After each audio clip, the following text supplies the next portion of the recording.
la realidad del país te puede sensibilizar, Sí. y la realidad internacional también nos puede sensibilizar, sobre todo en este momento donde se está viviendo un conflicto bélico importante a nivel mundial.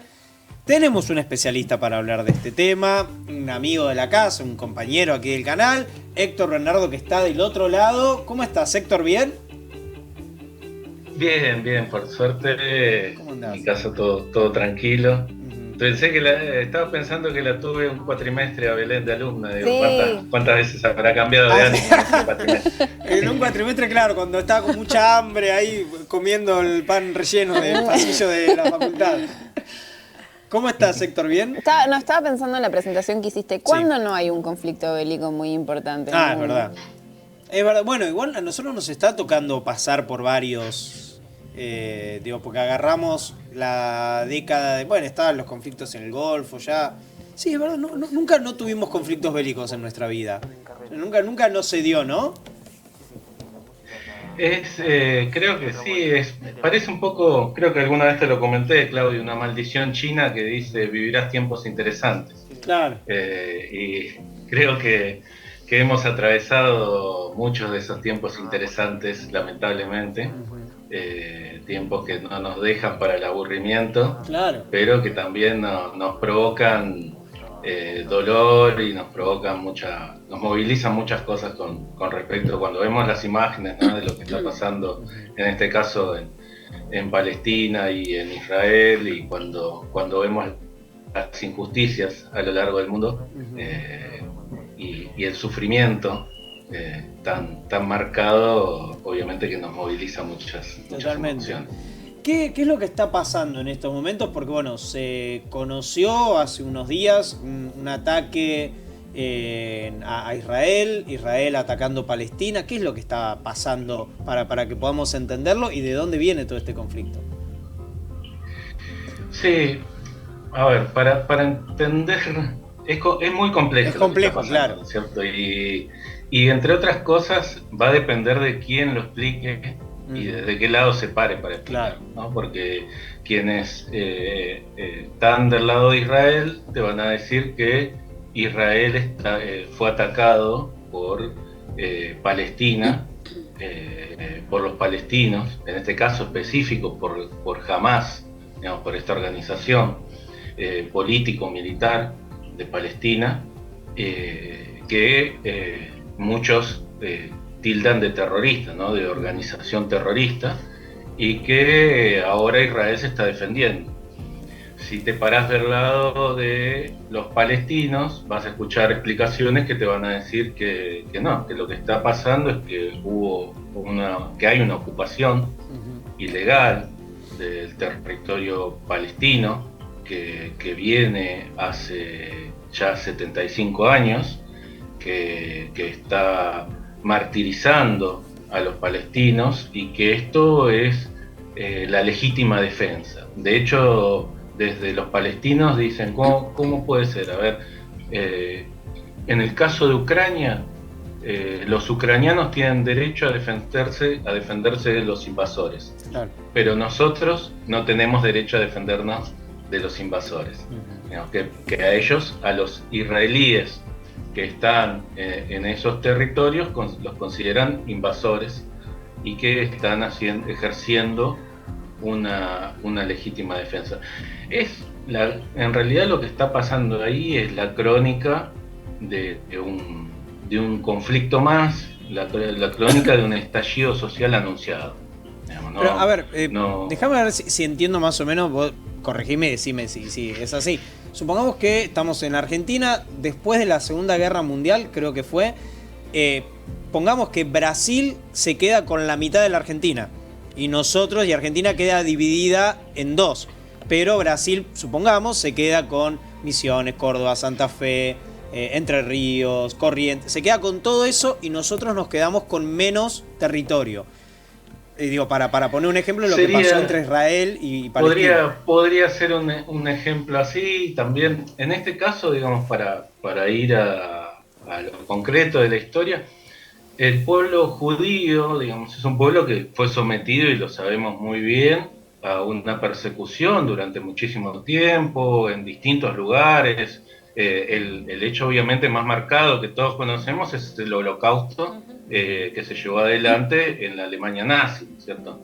Pero también ese pueblo sufrió persecución en Rusia, sufrió persecución en el propio Estados Unidos, sufrió persecución en distintas partes del mundo.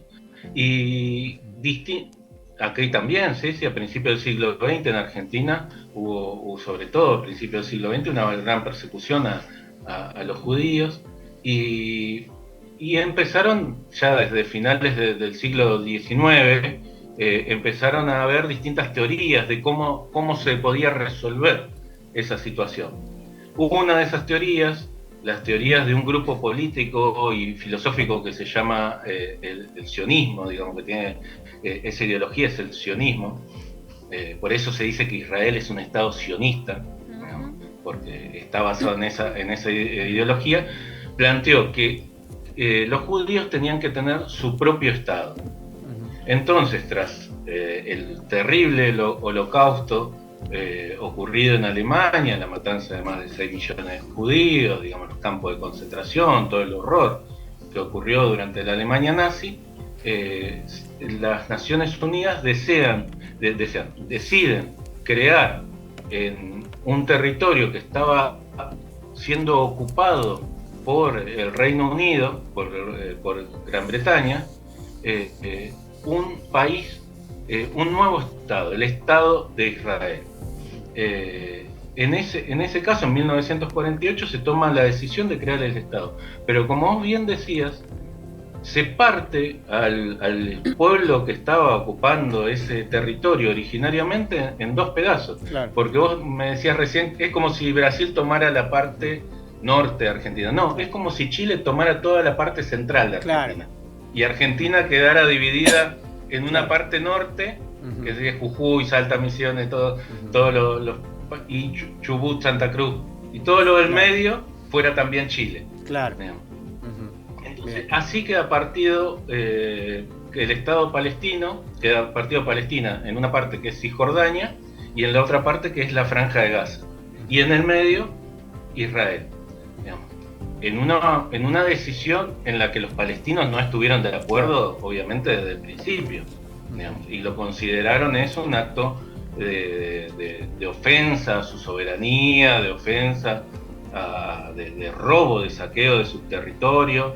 Eso generó ya desde aquel momento un gran conflicto, y lo otro que también se sienta como base y genera el gran conflicto es que la decisión de Naciones Unidas plantea que hay que crear dos estados, el Estado de Israel y el Estado de Palestina, pero luego el Estado de Palestina nunca termina de crearse y de ser reconocido por las Naciones Unidas, por esa resolución de Naciones Unidas. Claro. Y todo ese territorio, incluso Cisjordania, la Franja de Gaza, a pesar de ser territorios palestinos, quedan bajo el control de los israelíes. Okay. Quedan bajo el control del Estado israelí. Claro.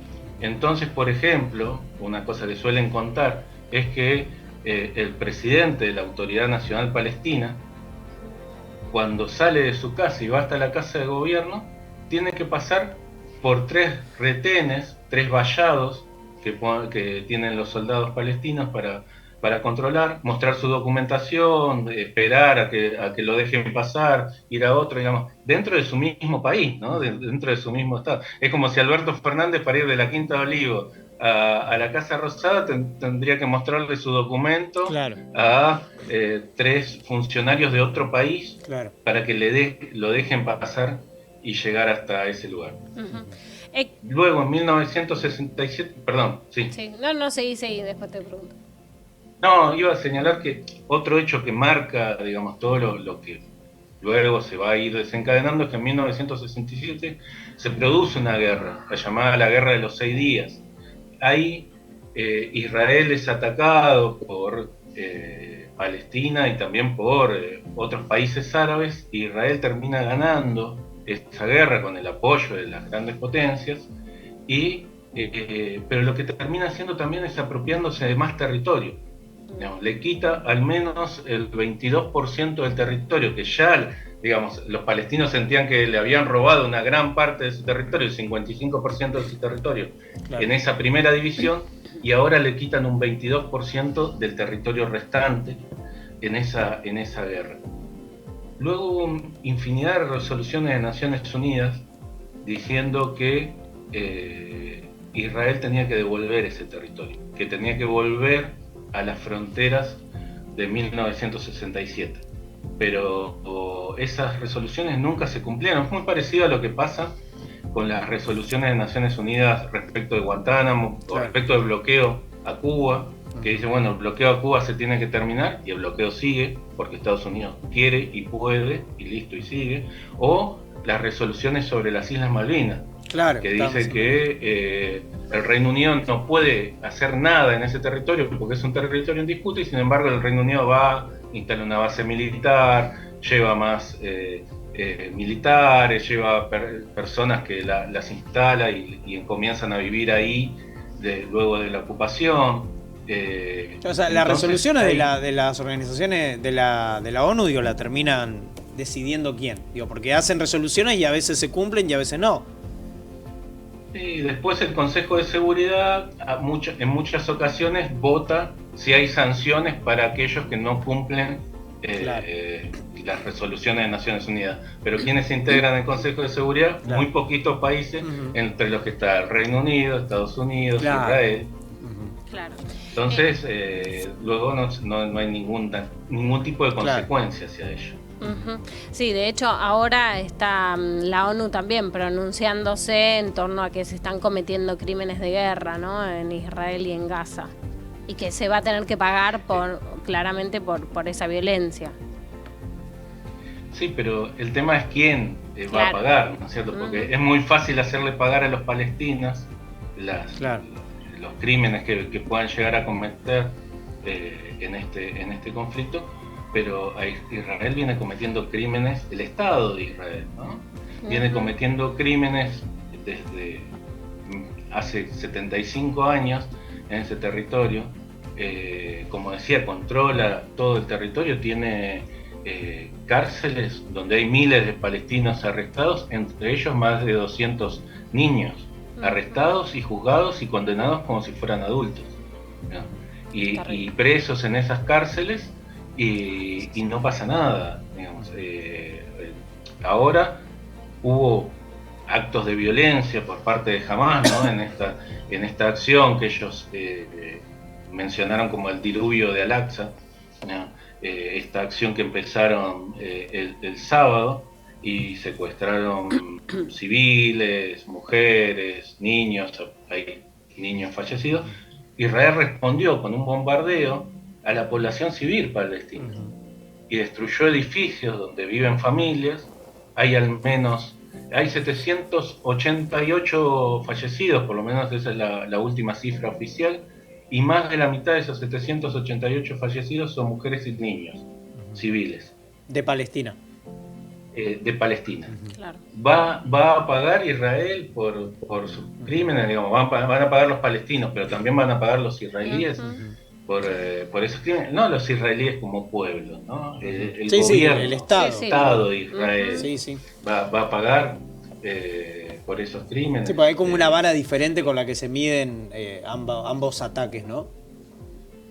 Tal cual, y además lo que se señala, ¿no?, es que esto que marcaba, ¿no?, de aquel terrible holocausto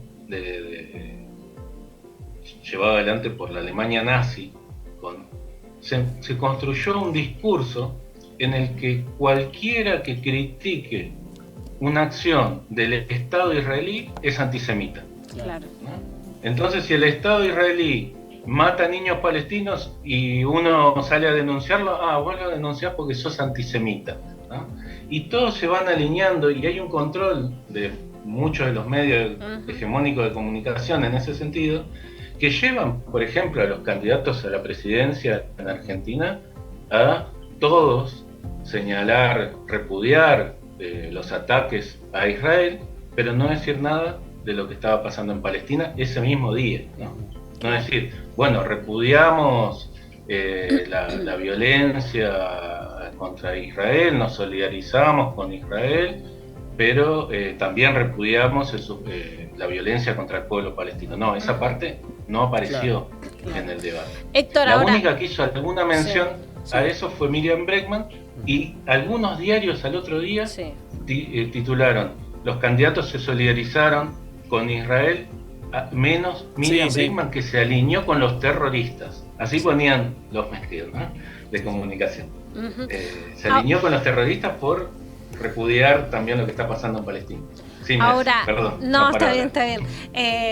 Pensaba, o sea, hubo algo que terminó desencadenando que la situación ahora se complejizara de esta manera. Digo, hubo otras señales previas de que esto se iba a desencadenar y que jamás iba a actuar de esta manera tan violentamente, digo, porque más allá de lo que estemos analizando, digo, la violencia obviamente que es repudiable, lo que se hizo es tremendo, pero digo, hubo algo que diera la pauta de que esto estaba por suceder a la inmediatez. Hubo acciones que parecieron provocaciones, sobre todo durante el año pasado, la incursión militar del ejército israelí en una mezquita, en una de las mezquitas más importantes de los palestinos, que es la mezquita de Al-Aqsa. Por eso esto se llama el diluvio de Al-Aqsa, ¿no?, esta acción que lleva adelante los palestinos, que está en Jerusalén. Entraron a esa mezquita, es un templo sumamente sagrado para los palestinos, golpearon a todo lo que se le cruzaba, dispararon con gases, se llevaron un montón de gente detenida o heridos. Luego hubo una serie de actos violentos, de asesinatos, todas las semanas. Para los que ojeamos, aunque sea el tema de la política internacional, todas las semanas aparece que Israel mató a un joven palestino, que bombardeó algún lugar de Gaza.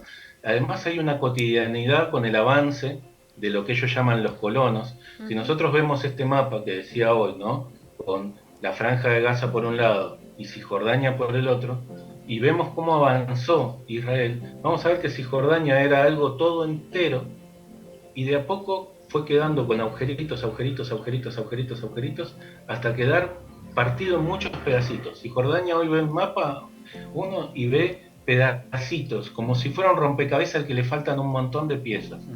Y esas piezas están ocupadas por lo que llaman los colonos israelíes, que van con el ejército, tumban las casas de los palestinos, los expulsan de ese territorio y construyen un barrio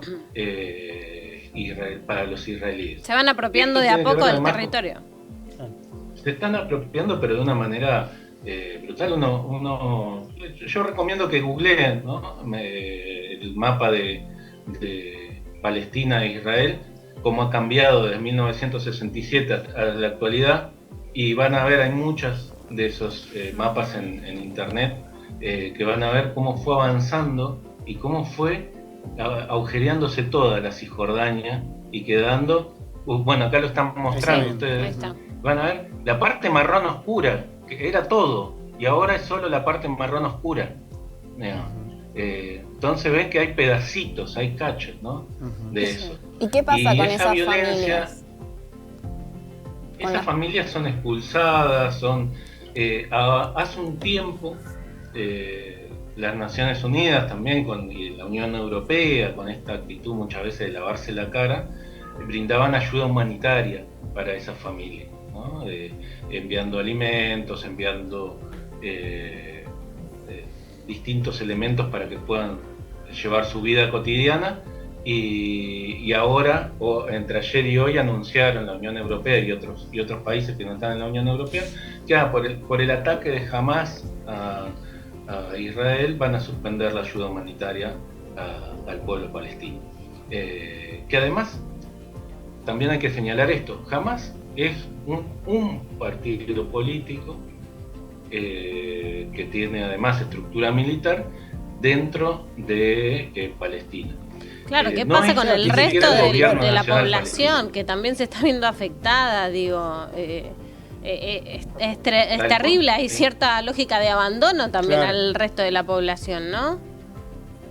Tal cual. Y ahí entra la lo que estigmatización. hicieron ahora con la Franja de Gaza fue cerrarle el acceso a la luz, al agua, a los alimentos y bombardear.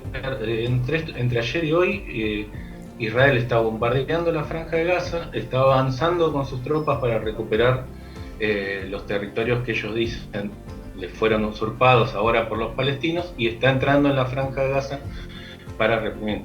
Se está produciendo un nuevo acto de violencia que va a desencadenar en otros hechos. Eso es pareciera el tema de nunca acabar, ¿no? Sí. Y esto, lo que decía hoy puntualmente con lo que pasó el sábado, ¿no? Es como si, no sé, si vos, Claudio, tuvieras un vecino que un día se queda con la mitad de tu casa.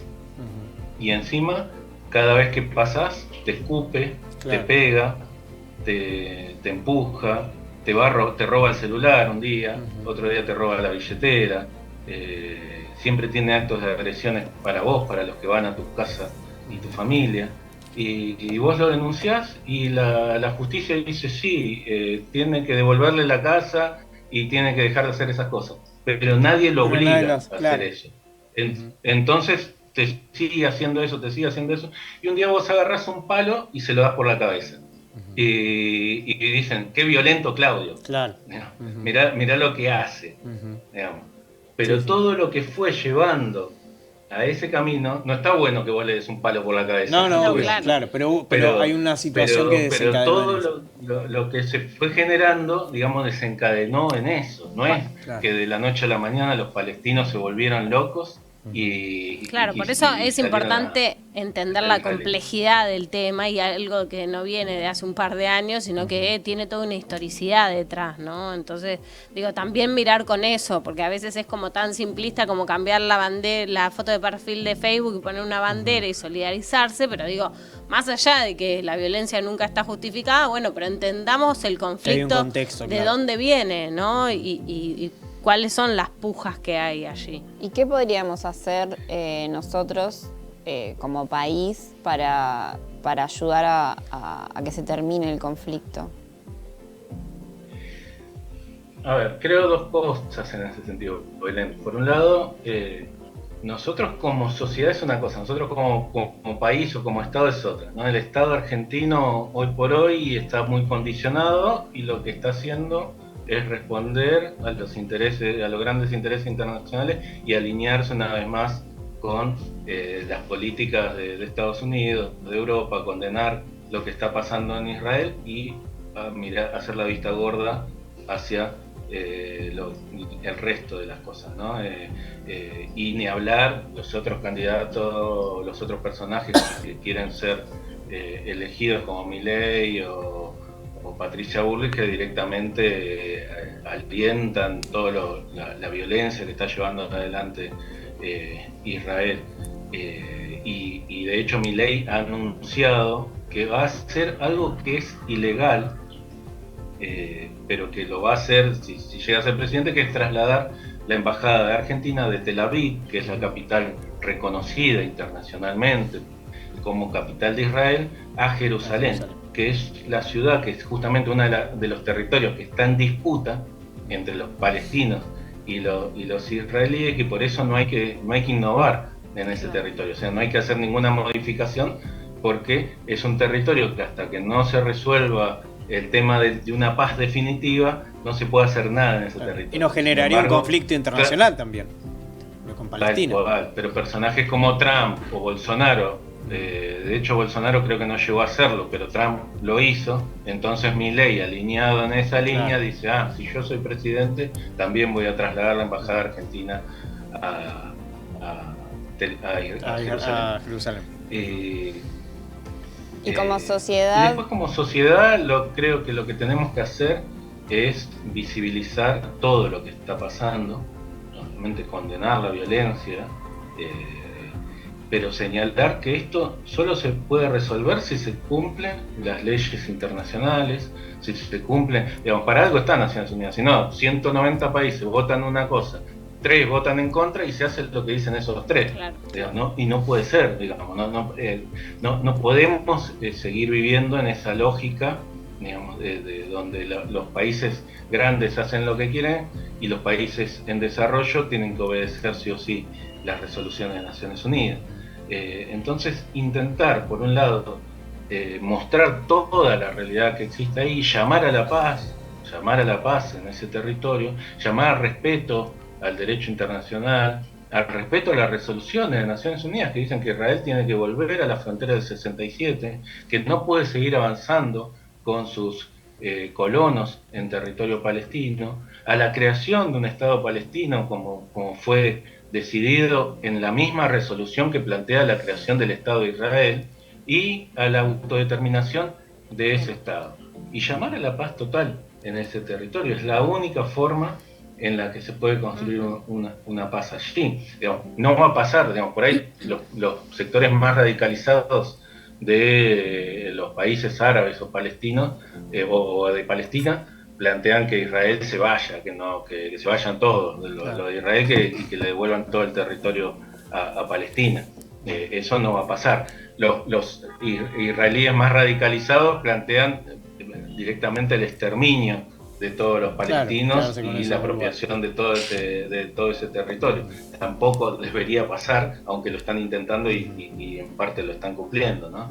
Pero no deberían pasar ninguna de esas dos cosas. Debería, digamos, construirse una paz duradera. Lo que pasa es que hay muchos intereses en esta región.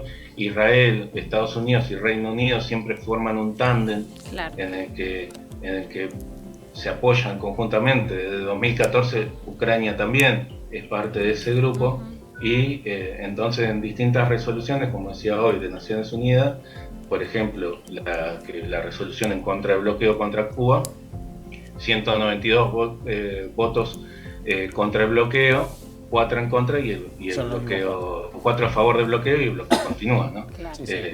Pero bueno, esos son los mismos 4 de siempre. El Estado argentino envió, hoy salió un avión Hércules de Fuerza Aérea a repatriar argentinos que están allí, más de 700 si no me equivoco. Sí, hay muchísimos argentinos. Nosotros tenemos una comunidad judía muy importante, hay muchísimos argentinos que están en Israel, pero también hay muchísimos palestinos que son palestinos y argentinos. Digamos, palestino-argentinos, hay una comunidad palestina bastante grande, la más grande de América Latina está en Chile, pero en Argentina también hay una comunidad palestina muy grande. Hay federaciones palestinas en Argentina que están reclamando la paz, que marchan cada vez que hay uno de estos actos de violencia del Estado de Israel, pero que siempre son invisibilizados y quedan en un costado. Lamentablemente, cuando sucede en estos hechos y se desencadena este nivel de violencia, puede caer cualquiera, ¿no? Digamos, cualquier persona que esté ahí en un lugar que justo en ese momento no es el lugar indicado, puede padecer las consecuencias de manera indirecta, ¿no? Pero bueno, me parece que el Estado argentino debería reflexionar sobre esto. Pasa que en un momento electoral y con la construcción mediática que hay sobre lo que está pasando en Israel, creo que se va a guardar silencio respecto de esto. Cristina Fernández sacó un tuit apenas empezaron estos hechos de violencia, repudiando las acciones de Hamás en contra del pueblo israelí, pero inmediatamente en la parte siguiente, en los párrafos siguientes, decía que bregaba por la paz total y por que se respeten las resoluciones de Naciones Unidas y que se vuelvan a las fronteras de 1967. Digamos, ¿qué es lo que se tiene que esperar, ¿no? Y hablando de Palestina como un Estado también, ¿no? Tal cual. Bueno, ese reconocimiento de Palestina como un Estado no lo han hecho todos los países. Argentina lo hizo en su momento, pero ahora estamos de nuevo en una situación media compleja. Por ejemplo, quien está aquí como representante del Estado palestino no tiene el cargo de embajador. porque Argentina todavía no quiere reconocer un embajador palestino aquí, y lo que tienen es un representante, un encargado de negocios, se suele llamar, ¿no? Y Argentina manda un representante del mismo cargo, porque eso siempre es recíproco, a Palestina. Pero no hay un embajador como sí había hace unos años. Aquí un embajador de Palestina y un embajador argentino allá. Pero bueno, sí, esperemos el lobby que hay en los medios de comunicación es muy grande, la desinformación es muy grande y muy parcializada, ¿no? Sí. Muestran siempre unas víctimas y las otras no, y la verdad que sí, que el conflicto es mucho más de un niño israelí complejo, como la vida de un niño palestino. Totalmente. Héctor, muchas gracias por haber estado del otro lado y gracias por traernos claridad. Un abrazo grande. No, por favor, un abrazo enorme. Abrazo. Chau, chau.